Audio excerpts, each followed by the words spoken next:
pramugari atau awak kabin, betul. Nah, di situ dia memastikan bahwa awak kabin siap untuk menjalankan tugas bersama-sama, koordinasi lah. Nah, kemudian sama-sama menuju ke pesawat. Ya. Seorang pilot membagi tugasnya, co-pilot duduk di kokpit melakukan persiapan-persiapan awal, sedangkan si kaptennya periksa ke bawah. Ya, setelah itu mereka duduk berdua sama-sama di kokpit, melakukan koordinasi lagi, briefing, jika terjadi sesuatu di dalam pesawat, ya, jika terjadi emergency, jika terjadi engine fire atau engine failure, ya, kemudian itu dipastikan setelah semuanya aman, berangkat. Baru berangkat. Aduh, ternyata nggak kemudian curhat-curhatan tadi, kalau kondisi normal, cuaca bagus, pesawat bagus, mesin nggak ada masalah. Bisa ya, Cap ya? Ya, kita ngobrol gini gimana keluarga gitu ya. Oh, ternyata. Kalau aman, kalau saya cuek-cuekan aja, Cap. Nah, masalah orang suka curiga, sebenarnya tuh dua pilot ngapain sih dalam gitu kan ya? Mikir apalagi kalau misalkan ya kan sekarang ada autopilot ya kan, jadi kadang-kadang mikir alah paling tinggal cetek beres kan gitu kan. Apa ya kayak gitu, kita akan nanya lagi. Tapi break dulu, iklan silakan lewat. Habis kita ngobrol lagi dengan Kapten Daniel ya. Jadi persiapannya banyak nih, Cap ya.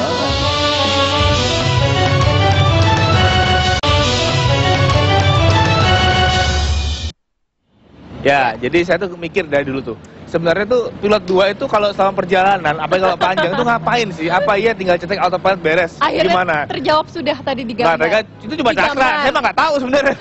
Saya di belakang. Kapten bisa dijelaskan lagi mungkin? Oke, baik. Jadi memang khususnya apalagi di penerbangan panjang ya, yang penerbangan 9 jam, lebih dari 9 jam, 10 jam, ya. Antara co-pilot sama seorang kapten itu dituntut namanya kru koordinasi. Ya, kru koordinasi itu kita dapat dalam dulu pelajaran namanya cockpit resource management.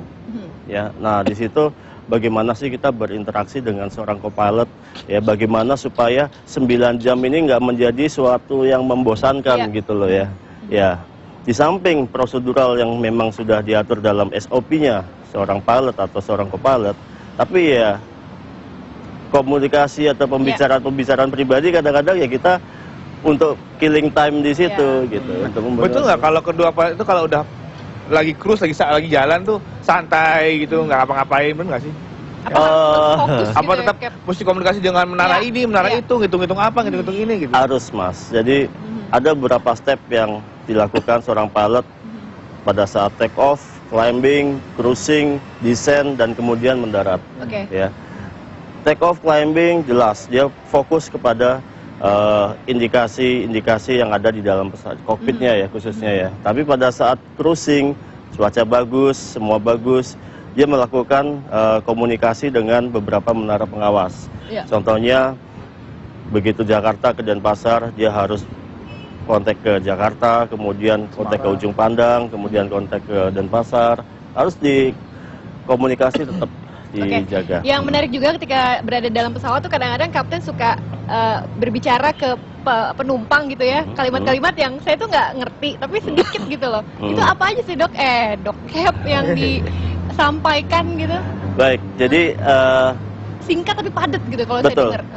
Penumpang itu pun juga kan seorang penumpang menggunakan transportasi udara, dia kan juga pasti pengen saya ini ada di mana ya, saya nggak cuma ada di dalam tabung pesawat ini gitu ya, ini di mana ini, sambil nyoba-nyoba nyari, oh ini mungkin di sini, mungkin di sini. Nah, ini kita jembatani seorang pilot, paling nggak dia harus bisa mengkomunikasikan kepada penumpang apapun yang terjadi atau apa yang akan terjadi di pesawat itu, gitu. Contohnya pada saat sudah santai, sudah cruising, dia akan memberitahukan kepada penumpang kita sudah berada di atas kota Semarang misalnya. Di sebelah kanan itu ada Gunung Semeru misalnya ya. Kemudian kita menyeberangi Selat Bali, cuaca bagus ya, cuaca di bandara tujuan juga bagus. Lalu estimasi kita akan sampai di suatu tujuan jam sekian. Ya, itu yang biasanya disampaikan kepada. Jadi untuk memberikan semacam homey feeling gitu ya, oh, ini Captain sama kita nih ngobrol nih ceritanya kan. Ada interaksi, ada interaksi. Soalnya kita nganggap pilot dan co-pilot eksklusif. Iya, lempeng di depan gitu ya. Oke, seperti itu ya, Captain. Nah, yang gini Yen, ya. Yang menjadi pertanyaan saya ini masalah keamanan ya, masalah safety ya. Yang saya bayangkan kadang-kadang kan gini, dalam beberapa kecelakaan itu selalu ada penumpang komentar, ini katanya cuaca buruk, padahal kalau kita lihat keluar, itu aman-aman aja gitu. Yeah. Sebenarnya yang dibilang cuaca buruk itu kayak gimana sih, Kan? Baik. Ada tadi yang kalau Mas Bagus sampaikan cuaca buruk tapi padahal di luar sebetulnya aja katanya gitu. Matahari bersinar ya, kemudian langit biru gitu ya. Nah, cuman kita harus tahu mungkin yang tidak dipahami oleh penumpang adalah yang kita sebut dengan CAT atau CAT, itu singkatan dari Clear Air Turbulence. Clear Air Turbulence. Clear Air Turbulence. Itu memang semuanya bagus, tapi ada hal yang nggak bisa kita lihat, yaitu pertemuan atau konvergensi udara, ya, angin yang bertemu, baik angin dari samudra Australia atau dari samudra dari benua Asia bertemu, itu membuat suatu turbulensi. Nah, ini kadang-kadang itu tidak bisa dilihat sama mata. Even dengan indikasi yang ada di pesawat kita tidak bisa tahu. Hanya begitu pesawat mulai goyang-goyang gitu. Wah, di ketinggian ini kayaknya goyang, saya harus turun ke ketinggian ini gitu. Oh, jadi bahkan dengan pengecekan yang ketat itu pun kita masih bisa ketemu hal-hal yang nggak diprediksi itu, Cap ya? Oke, bicara mengenai lebaran nih, Cap, biasanya kan penerbangan ditambah lah gitu ya, Cap. Ini gimana nih intensitas? Iya, penerbangan yang biasanya cuma 5 jadi 10 gitu kan. Captain sendiri mungkin waktu istirahatnya apa berkurang atau gimana, apa gantiannya lebih banyak lagi shift-shiftnya? Oke, baik. Jadi khususnya menyambut Idul Fitri atau Lebaran ini, mungkin semua maskapai penerbangan aktif ya, menambah jumlah armadanya atau menambah jumlah rotasi penerbangannya. Bukan armadanya mungkin ya itu aja, tapi rotasi penerbangannya yang dia tambah. Nah, ini mengikuti program pemerintah juga bahwa kita harus menyediakan moda transportasi yang cukup lah untuk masyarakat traveling.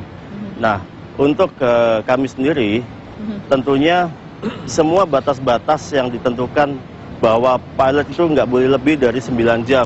Ya, itu adalah suatu aturan, itu suatu regulasi. Udah baku tuh ya? Udah baku. Jadi ya kita mengutilisasi pilot, utilisasi awak pesawat itu sesuai dengan regulasi itu. Selama nggak lebih aman. Oke, berarti ini udah semacam guarantee bahwa Anda bisa bersyukur, Anda bisa yakin bahwa pilot tuh nggak mungkin sembarangan ya kalau nyebut pesawat. Cap, ini terima kasih banyak buat waktunya pagi hari ini. Terima kasih. Lebih safe, kalau lebih aman. Kita terima kasih. Flight safety ya istilahnya ya. Oke. Kita ketemu lagi minggu depan di acara yang tentunya tetap paling seru tiap weekendnya di Apa Kabar Indonesia Akhir Pekan. Saya Bagus Prambodo. Saya Niutra, sampai jumpa.